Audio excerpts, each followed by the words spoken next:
Hey, donc bonjour. Donc là, on va s'intéresser à PHP. Ici, j'ai déjà tout préparé. HTTP, localhost, PHP. Bien évidemment, je vais me répéter, mais je pense que c'est important. N'essayez pas d'ouvrir un fichier PHP directement dans votre navigateur comme vous le faites avec les pages HTML. C'est-à-dire, si vous faites clic droit sur ce fichier, ouvrir avec navigateur, un navigateur quelconque, il vous donnera une erreur, en fait, tout simplement. Il vous proposera de télécharger le fichier. Donc, ne pas utiliser cette méthode, évidemment.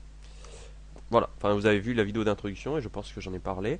Donc bien évidemment, utilisez localhost, ici j'utilise Apache, et ensuite vous pouvez aller sur le dossier PHP que vous avez créé, ou alors directement à la racine si c'est ce que vous avez fait. Donc voilà, par chance j'ai pu retrouver le code que j'avais fait auparavant, du coup on va pouvoir le supprimer. Alors en fait dans cette vidéo je vais parler des variables, tout simplement. Alors, ça sera un peu le même principe que le C++, dans le sens où, en fait, je ne vais pas m'attarder très longtemps sur ce qui est identique à d'autres langages de programmation. Je n'expliquerai pas ici parce que à quoi sert une boucle, etc. Ok. Je montrerai juste la syntaxe rapidement, mais je ne ferai pas de détails forcément là-dessus, quoi.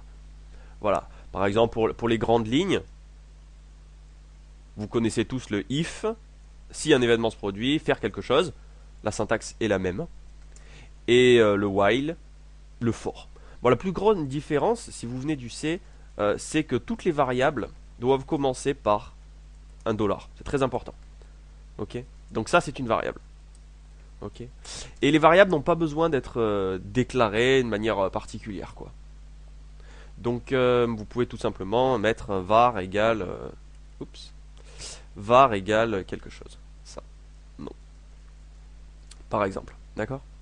Donc, ceci étant dit, là on va s'intéresser aux différents types de variables et, euh, et en gros je vais principalement m'attarder sur les différences tout simplement. Ce qu'il est possible de faire en PHP qui n'est pas forcément possible de faire dans un autre langage ou qui est un peu original disons. Donc le premier truc on va s'intéresser ça sera les booléens. Alors les booléens c'est... j'expliquerai même pas ce que c'est. Bon si, allez, c'est une variable qui peut avoir deux valeurs différentes, vrai ou faux.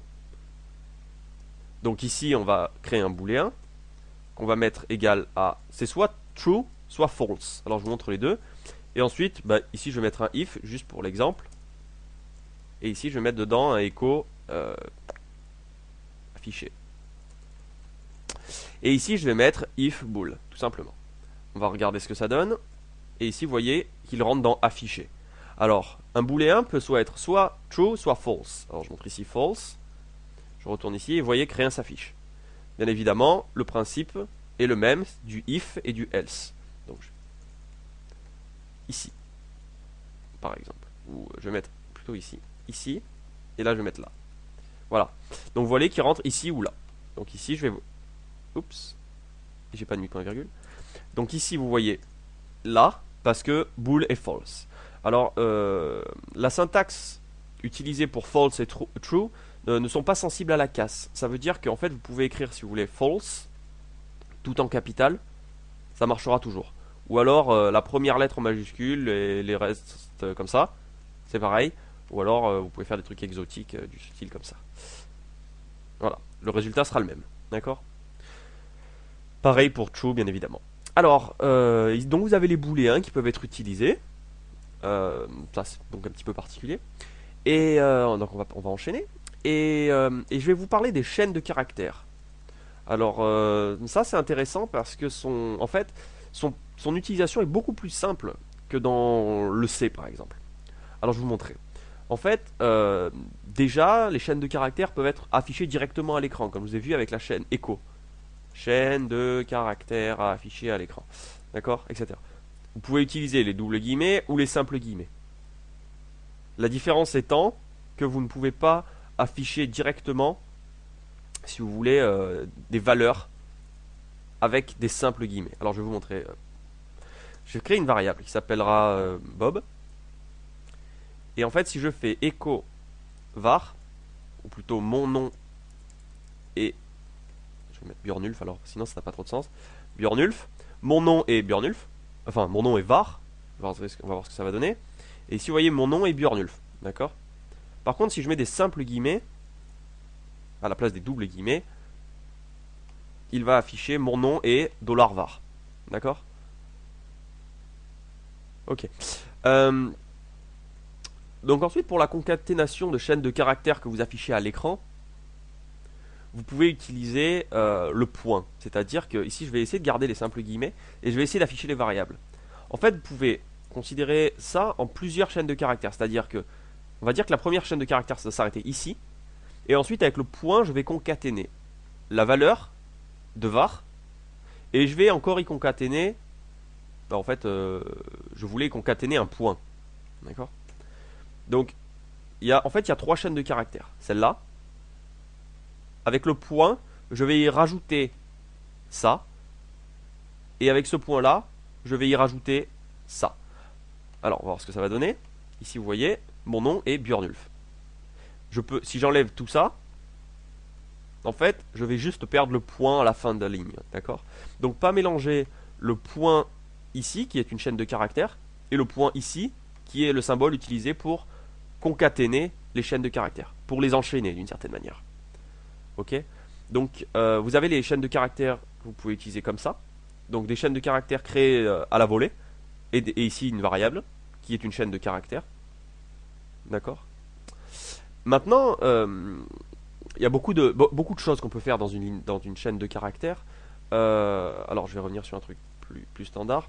Et il y a les caractères spéciaux que vous pouvez intégrer aux chaînes de caractères. Alors, je vais vous montrer par exemple ici. Je vais mettre une mise à la ligne. Mon nom est... Je vais mettre une mise à la ligne. Et je vais marquer Björnulf. Maintenant, marquer Björnulf. Non, je vais marquer var, sinon ça n'a pas de sens. D'ailleurs, je vais changer var et je vais l'appeler name. Ça sera mieux. Donc, mon nom est name. D'accord? Et ici, je mets une mise à la ligne. Ok? Maintenant, regardez ce qui se passe. Si je vais là-dedans, bien évidemment, vous voyez que Björnulf n'est pas à la ligne. Pour la simple et bonne raison que le code qui est affiché ici est de l'HTML. D'accord? En fait, si je vais voir son code, ici vous voyez mon nom est mise à la ligne Björnulf. Donc, en fait, c'est très clair. Si vous voulez faire une mise à la ligne, vous pouvez utiliser les symboles spéciaux, comme dans le C, ici anti/n, qui représente la mise à la ligne. D'accord? Donc, vous pouvez faire ça, mais ça ne s'affichera pas dans un HTML, d'accord? Car le code HTML pour la mise à la ligne, c'est tout simplement br/. Ok? Donc mon nom est mise à la ligne dans le code, et ensuite mise à la ligne dans l'HTML et name. D'accord? On va regarder. Et ici, vous voyez, Björnulf est à la ligne. Et vous voyez ici, mon nom est mise à la ligne br Björnulf. Alors, juste pour l'aspect visuel, bien évidemment, l'anti/n n'est pas très utile ici, puisqu'il affichera le même résultat. Je vais regarder le code. Mon nom est br/Björnulf. Ok?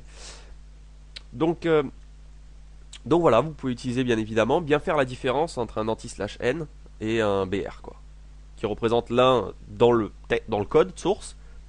Anti/n va influencer le code source et br/ va afficher l'affichage de ce code source. Tout simplement. Enfin, il va modifier également le code source puisqu'il va y rajouter br/. Mais bon, il va s'afficher dans une page lors de la génération du code HTML. Donc maintenant, dans certaines situations, on peut imaginer, par exemple, imaginons que vous vouliez imprimer à l'écran un code HTML, tout simplement. C'est-à-dire que, imaginons, je vais écrire un code HTML, title, je vais vraiment écrire un code, bon, je sais pas trop comment expliquer ça, je vais mettre un code minimum et vous allez comprendre. Donc ici, par exemple, bien évidemment, le truc il sera beaucoup plus complexe que ça. C'est-à-dire que ici c'est juste pour vous montrer l'exemple, quoi. Donc ici blablabla, et ici au milieu par exemple je vais mettre la syntaxe la plus horrible qui soit, c'est des simples guillemets, double guillemets. C'est-à-dire que si vous faites un écho par exemple, vous aurez des problèmes avec les simples guillemets, vous allez être obligé de mettre des slash, etc. D'accord?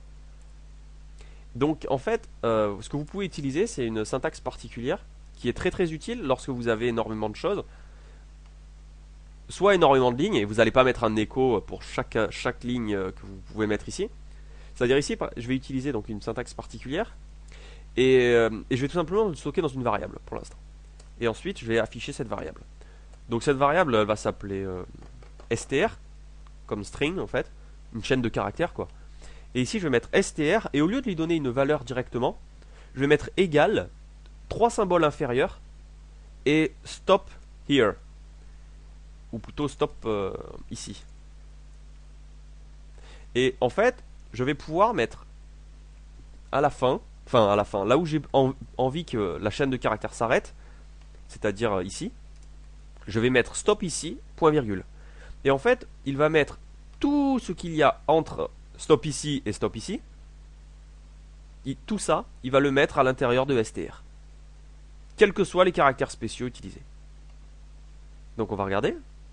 Et bien évidemment, après je vais afficher ce code. Alors name Björnulf n'a pas trop d'intérêt ici. Si, on va le garder. Donc j'actualise et ici vous voyez qu'il affiche correctement tous les caractères spéciaux sans problème. Il affiche tout simplement ça. Et bien évidemment, vous pouvez mettre le résultat à l'intérieur. Ici, je vais rajouter name pour qu'il affiche Björnulf. Ici, vous voyez title Björnulf. Regarde le code HTML. Et ici, vous voyez le title est bien Björnulf. Ok. Donc ça vous permet de vous simplifier la vie et de ne pas avoir à utiliser à chaque fois des échos avec des trucs bizarres. Voilà. Donc, et le fait de stocker ça, bien évidemment, dans une chaîne de caractères avant de l'afficher, permet de faire des analyses si vous avez besoin, c'est-à-dire ici. Voilà. Vous pouvez faire des systèmes d'analyse pour voir comment ça se passe, quoi. Donc, qu'est-ce qui peut être utile on peut également s'intéresser à des fonctions. Je vais parler juste de strlen, qui renvoie tout simplement la taille de la chaîne de caractères en question, passée en argument. Ici, str, alors on va regarder ça. Et vous voyez que la taille de str il y a 85 éléments. D'accord. Ça me semble logique puisqu'il contient en fait ça. Donc voilà. Donc vous pouvez utiliser bien évidemment ça dans une boucle si ça vous intéresse quoi. Vous voyez. Tant que strlen str. Ok. Ah bon, ça devrait pas choquer personne à partir de là. Donc vous avez ça. Et puisqu'on est toujours dans les chaînes de caractères, je vais vous parler vite fait des comparaisons en fait. Le truc c'est que on va prendre une comparaison. On va prendre var1, oups, qu'on va mettre égal à Bob, et on va créer une nouvelle variable var2 qui sera égale à Bob. Donc je vais vous parler un peu des comparaisons. Alors le système est très proche du langage C, mais l'avantage c'est que bien évidemment vous pouvez utiliser la même syntaxe même s'il s'agit d'une chaîne de caractères. Alors je vais prendre les exemples les plus simples d'abord. Ici je vais mettre 1 et 1 et je vais y mettre si var1 est équivalent à var2, faire echo affiché. Voilà, par exemple. Donc ici vous allez voir qu'il rentre dans affiché. Donc c'est une comparaison. Le double égal veut dire l'équivalence. Est-ce que var1 est équivalent à var2? Si c'est le cas, faire ce qu'il y a dans le if, tout simplement. Le contraire, c'est toujours pareil que le langage C, c'est non égal, point d'exclamation égal. S'ils sont différents, faire ça. D'accord? Si on va voir que normalement il n'affiche plus rien. Ok. Donc maintenant, ça marche également pour les chaînes de caractères. C'est-à-dire que vous pouvez utiliser Bob et encore Bob. Et ici, vous pouvez toujours utiliser le symbole double égal. Et vous allez voir que il rentre dans la boucle. Voilà. Donc pour la comparaison de chaînes de caractères, c'est exactement comme les entiers. Donc c'est extrêmement simple d'utilisation. Et bien évidemment, pareil, non égal. Donc, par contre, il existe un autre type de comparaison qui est plus précise. En fait, je vais vous montrer. Par exemple, imaginons qu'on va prendre... on prend 123, qui est un nombre, et on prend 123, qui est une chaîne de caractères. Vous comprenez que ces éléments-là ne sont pas les mêmes. Celui-là, c'est une chaîne de caractères, var2 est une chaîne de caractères, et var1 est tout simplement un entier, quoi. Une valeur, quoi. Donc ici, je vais faire la comparaison, et je viens d'actualiser, et vous voyez... c'est exactement pareil. Donc ici, je vais marquer idem. Voilà.